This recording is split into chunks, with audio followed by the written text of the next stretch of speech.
So yesterday, Sony finally revealed the PlayStation 5 alongside with a ton of new games. But the most important thing about this event is that we finally got to look at the new console, which we will be talking about a little bit later. So in this video, we're just going to take a look at some of the things that we are the most excited for the upcoming holiday of 2020. And a little disclaimer, this is heavily opinionated.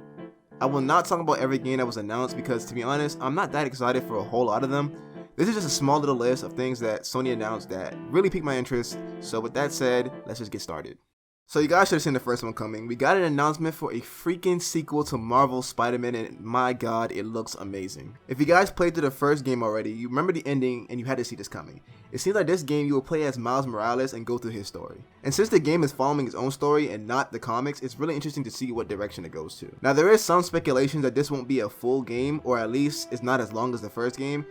And people are even saying that it's a DLC to the original Spider-Man game, which of course I highly doubt, but what we do know that it's scheduled to release during the holidays of 2020, and this is the expected time of release, and not the official. But at the end of the day, we're really excited to play this one. Another surprise is NBA 2K21's reveal, and if you guys don't already know, I have an NBA 2K channel that I've been working on for a couple of years now, so with that said, I know a lot about the game and its community. And to me, it's really weird because typically 2K releases their games around September, so initially this game's going to release for the current gen consoles, and then it's going to have next generation console releases once the PS5 comes out. I'm not a big fan of this, but I do hope that once they do release the game for the next generation, they don't make us pay another full price for it again. They might do what Call of Duty Ghosts did a few years back when it came out for PS3. If y'all remember, once the PS4 version of the game released, there was a code attached to the game, which if you put into the PSN store, you had a free download to the PlayStation 4 version of the same game.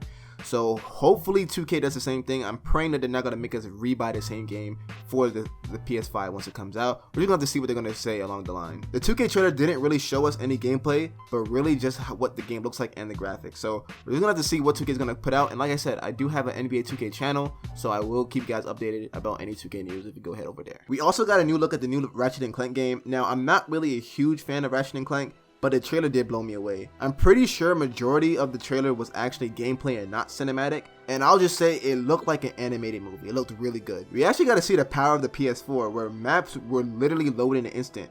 Like I said, I'm not a huge fan of Ratchet & Clank, but this trailer really showed off the PS4 and it looked really good, and I might actually pick it up once it comes out. Now let's take a look at some of the new games. We have something coming from Square Enix, the makers of Kingdom Hearts and Final Fantasy, called Project Athia, and this game gives me heavy Final Fantasy 15 vibe. If you guys don't know already, I'm on a Final Fantasy high. I bought like all the main title Final Fantasy games out for PS4, and I'm right now going through Final Fantasy 10, so I really like the series, so have a really close eye on this game. We saw some brief gameplay of Project Athia, but majority of the trailer looked like it was cinematic. I wish we got to see more of the combat because all we really saw was platforming and I think a few spells used by the main character, but overall it does look really good. I believe this will be a PS5 exclusive from the trailer, so we unfortunately probably won't see it on current gen consoles. Of course, I don't think there was an actual release date for the game, so knowing Square Enix, this could come out in maybe 2-3 years from now. We really don't know, but of course we're going to be keeping a close eye on this game. And finally, we got a more in-depth look at Gearbox's new game Godfall, and it looks really impressive. When we first got the initial trailer a couple months ago, I didn't know what to exactly think.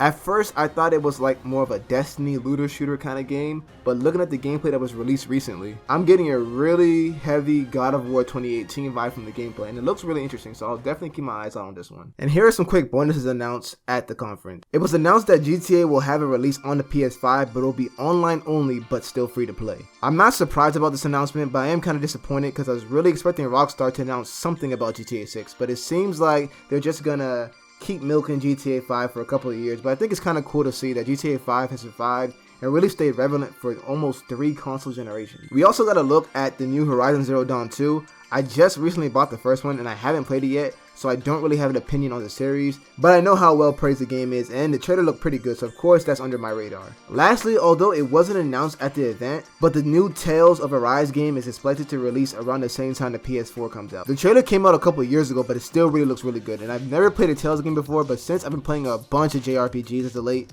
this is something I'm really looking forward to. Now enough about all the games that came out, and let's talk about the console. And I'll start by saying I'm a huge fan of the design. I really like the black and white aesthetic, and I was kind of getting tired of looking at just a straight black console for like the past 10 years straight, so it's good to see a change in the color design. They also announced that there's going to be a disc drive version and an all digital version, which is pretty cool. I think the all digital one might be a little bit cheaper since it would take up less resources to make, but personally, I'm definitely without a doubt getting the disc version because I personally like collecting the physical copy of games, but there are some people who like to go digital only, so really the choice is yours. We also got to look at the accessories the PS5 might come with. We can see a wireless headset, a charging dock for the DualSense controller, and a freaking HD camera. So it actually comes with a lot, but then again, I'm not sure if that's exactly what it comes with, but if anything, you can really expect it to come with at least a controller or one controller, a charger, a USB charger, and maybe the headset. So obviously the price hasn't been announced, but people are speculating that it might be around $500 to $600 range. In my opinion, if it actually does come with everything it says it comes with on the promotional picture, we're looking at maybe a $600, $700 console. But if it does just come with the controller and the charger and maybe the headset, probably around $500, $400 for the console, maybe $400 for the digital only, and $500 for the physical version. But other than that, that's gonna do it for the video. So this was just a list of everything that we were the most excited for. Of course, there's way more things that Sony announced in their conference, but if you guys have any other opinions, I would love to hear what you guys have to say in the comment section down below. Tell me what you guys are the most excited for, and are you gonna get the PS5 on release date? I'm planning to, but we're just gonna see how it goes. I have to really see how much it's gonna cost. But of course, if you're new to the channel, make sure you hit the subscribe button. And if you enjoyed the video, make sure you like it. And if you have anything to say, make sure you put it in the comment section down below. It's been the folks at It's Just a Game, and we'll catch you guys in the next video.